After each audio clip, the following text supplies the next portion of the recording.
देखो भाई, ये जो जी आर आप लोग बार बार बोलते हैं ना, जी आर क्या है? जी आर होता है कि जहाँ पे भी हमें चेक करना है पॉइंट पे कि उसके अंदर क्या रेजिस्टेंस आ रहा है, मतलब ग्राउंड टू रेजिस्टेंस होता है। जहाँ पे किसी भी पैड में, चाहे वो डिस्प्ले का पैड हो, चाहे वो कैमरे का पैड हो, चाहे वो टच का पैड हो, किसी भी पॉइंट पर अगर हमें चेक करना है, चाहे वो कैपेसिटर हो, चाहे आपका कॉइल हो, तो वहाँ पे हम जो है कि जैसे आपने देखा होगा यहाँ लिखवाया हुआ है, यहाँ जो है डायोड मोड पर आपको चेक करना है, मल्टीमीटर को डायोड मोड पर रखना है, और जो लाल वाली वायर होती है, रेड जो प्लॉग होता है, उसको ग्राउंड पे रखना है, और जो ब्लैक वाली प्लॉग होता है उसको आपको जहाँ पे चेक करना है, जिस पैड पे चेक करना है, वहाँ पे उसको रखना है। जो यार जहाँ पर भी आपने चेक किया वहाँ पे कुछ मल्टी वोल्ट आएगा, जिसको हम जार कहते हैं। तो अलग अलग लाइन पे अलग अलग जार आता है, तो उसी के हिसाब से हमें पता लगता है कि हमारे जो है प्लस की ओर हमारा जो सर्किट है वो ओके है या फिर सर्किट ओके नहीं है।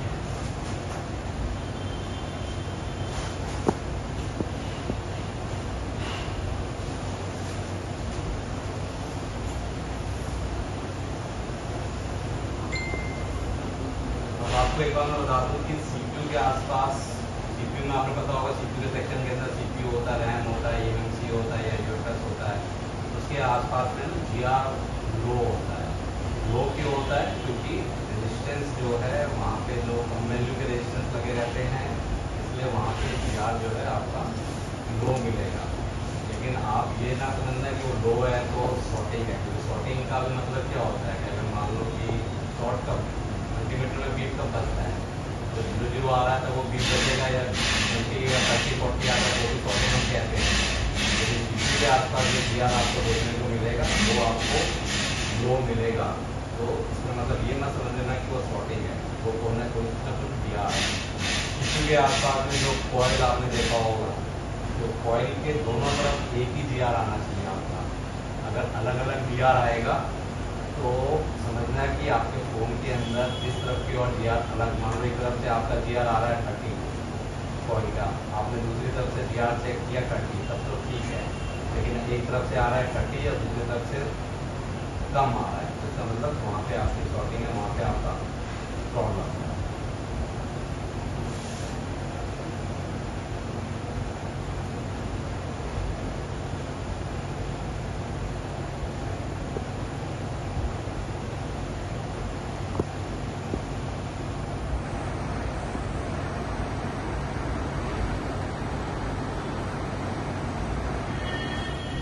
ये कुछ लाइनें हैं उसके अंदर, चाहे क्वालकॉम का सीपीयू हो, चाहे आपका मीडियाटेक का हो, चाहे सैमसंग का इनएक्स का सीपीयू हो आपका, तो जीआर अगर आपका 250 से 800 के बीच में आता है तो मान के चलते हैं कि हमारा जो ये टच पैड है ये आईसी से कनेक्टेड है, लाइन हमारी ओके है, इसको हम मान के चलते हैं। अगर हमारा जीआर जो है 0 से 20 आ रहा है या फिर 20 बज रहा है तो हम मान के चलते हैं कि हमारा फ़ोन जो है ये शॉर्ट है, मतलब कि जो हमारा जो लाइन है वो ग्राउंड के साथ में शॉर्ट हो गया है। इस केस में या तो कैपेसिटर कोई शॉर्ट हो गया होगा या फिर कोई आईसी आपका जो है फॉल्ट होगा। अगर ओएल, ओएल का मतलब क्या होता है? ओपन।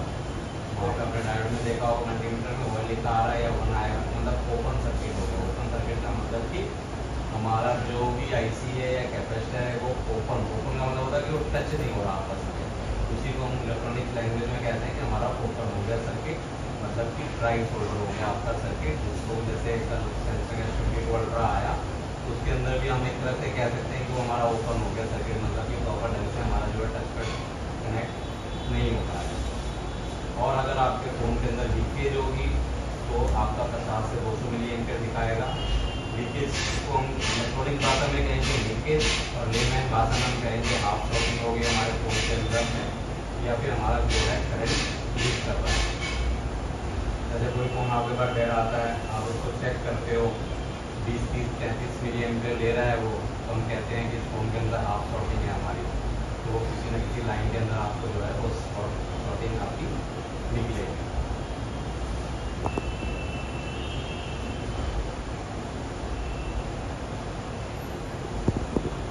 ये आपका नेटवर्क सेक्शन के जीआर है। नेटवर्क सेक्शन के अंदर जो जीआर है वो 250 से लेके 700 के बीच में होता है। नेटवर्क सेक्शन के अंदर आपको पता है कि हमारे पास जो है दो आईसी होती है, जैसे एक होता है ये मतलब power amplifier. Power amplifier 2G 3G वाला भी हो सकता है, 4G भी हो सकता है, 5G भी हो सकता है। आने वाले दिनों में आपको 6G मिलेगा तो उसका भी पावर एम्पलीफायर हो सकता है। और इसके अलावा आपके पास इसके अंदर मिलेगा RF। RF का मतलब होता है रेक्टिफाइड फ्रिक्वेंसी। किसी को आप फ्रिक्वेंसी सिंथेसिस कह लो या आप जो है सिग्नल प्रोसेसर कह लो इसको। और एक आपका होता है WTR IC होता है, उसी का एक WTR का एक IC होता है, LTR IC होगा। और एक आपकी होती है एंटीना वाली लाइन, जो आपने देखा होगा जिसको वो एंटीना की तार लगती है ना, एंटीना सॉकेट जिसे कहते हैं, वो एक आपकी एंटीना वाली लाइन होती है। और एक आपकी कंट्रोल और डाटा लाइन होगी जो कि आपकी CPU की तरफ से आ रही है, CPU की तरफ से आता है।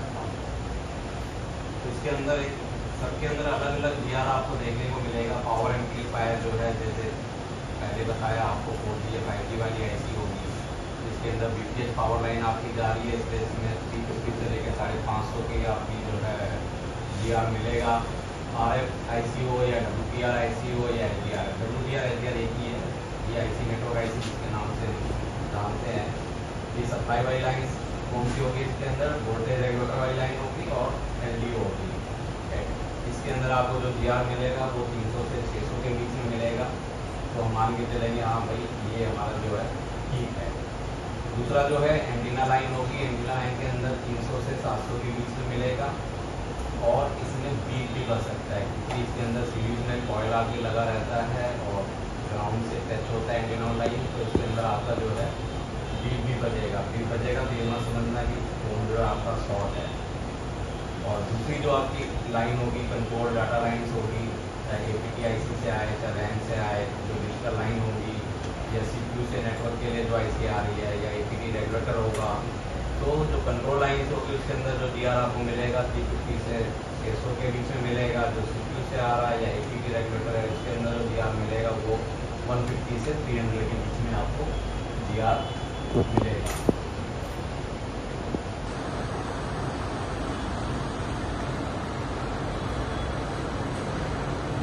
ये कुछ लाइनें हैं जिसके अंदर आपको क्या जीआर मिलेगा तो नॉर्मल होगा, और क्या जीआर मिलेगा तो हमारा जो है वो लाइन शॉर्ट होगा या फिर फॉल्टी होगा।